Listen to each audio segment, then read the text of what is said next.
Chapter 22. The Country of the Quadlings.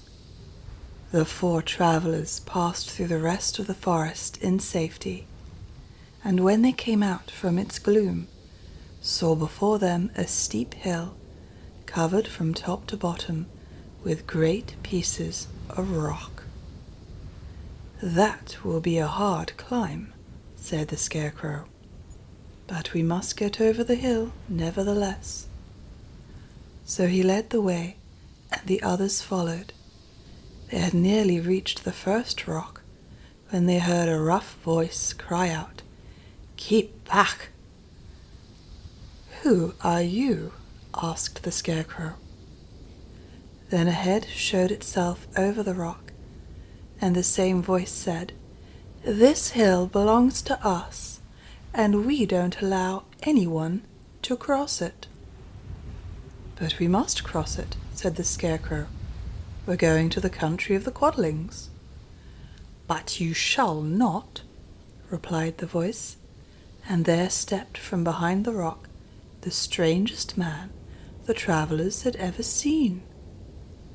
He was quite short and stout, and had a big head which was flat at the top and supported by a thick neck full of wrinkles.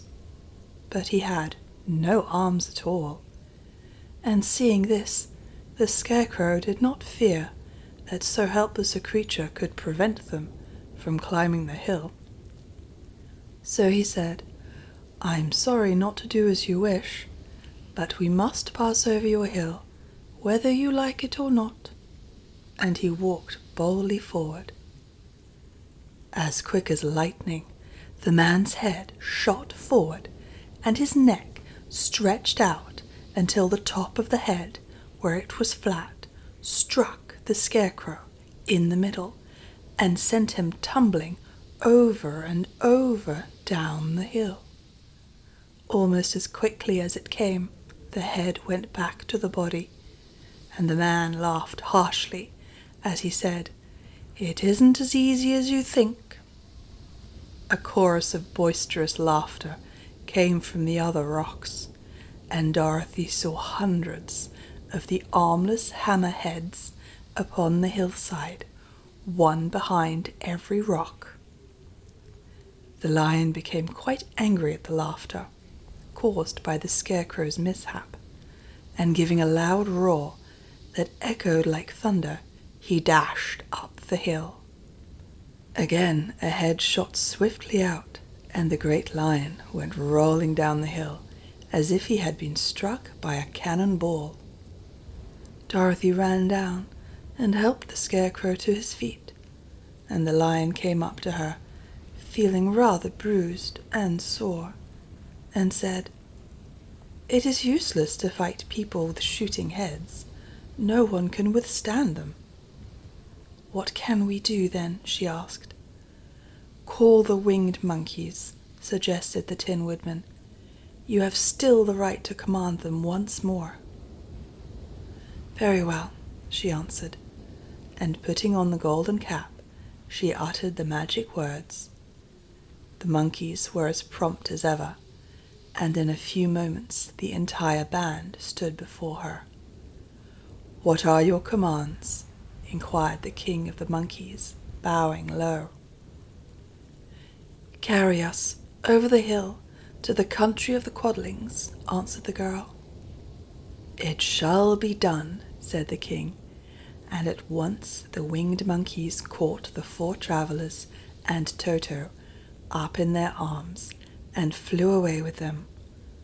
As they passed over the hill, the hammerheads yelled with vexation and shot their heads high in the air, but they could not reach the winged monkeys, which carried Dorothy and her comrades safely over the hill and set them down in the beautiful country of the Quadlings.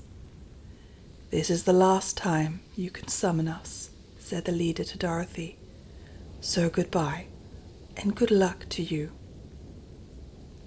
"Goodbye, and thank you very much," returned the girl, and the monkeys rose into the air and were out of sight in a twinkling.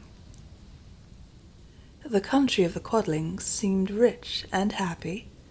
There was field upon field of ripening grain, with well-paved roads running between, and pretty rippling brooks with strong bridges across them. The fences and houses and bridges were all painted bright red, just as they had been painted yellow in the country of the Winkies and blue in the country of the Munchkins. The Quadlings themselves, who were short and fat and looked chubby and good-natured, were dressed all in red, which showed bright against the green grass and the yellowing grain. The monkeys had set them down near a farmhouse, and the 4 travelers walked up to it and knocked at the door. It was opened by the farmer's wife, and when Dorothy asked for something to eat, the woman gave them all a good dinner, with 3 kinds of cake, and 4 kinds of cookies, and a bowl of milk for Toto. "How far is it to the castle of Glinda?" asked the child. "It is not a great way," answered the farmer's wife. "Take the road to the south, and you will soon reach it." Thanking the good woman, they started afresh, and walked by the fields and across the pretty bridges until they saw before them a very beautiful castle. Before the gates were 3 young girls dressed in handsome red uniforms trimmed with gold braid, and as Dorothy approached, one of them said to her, "Why have you come to the South Country?" "To see the good witch who rules here," she answered. "Will you take me to her?" "Let me have your name, and I will ask Glinda if she will receive you." They told who they were, and the girl soldier went into the castle. After a few moments, she came back to say that Dorothy and the others were to be admitted at once.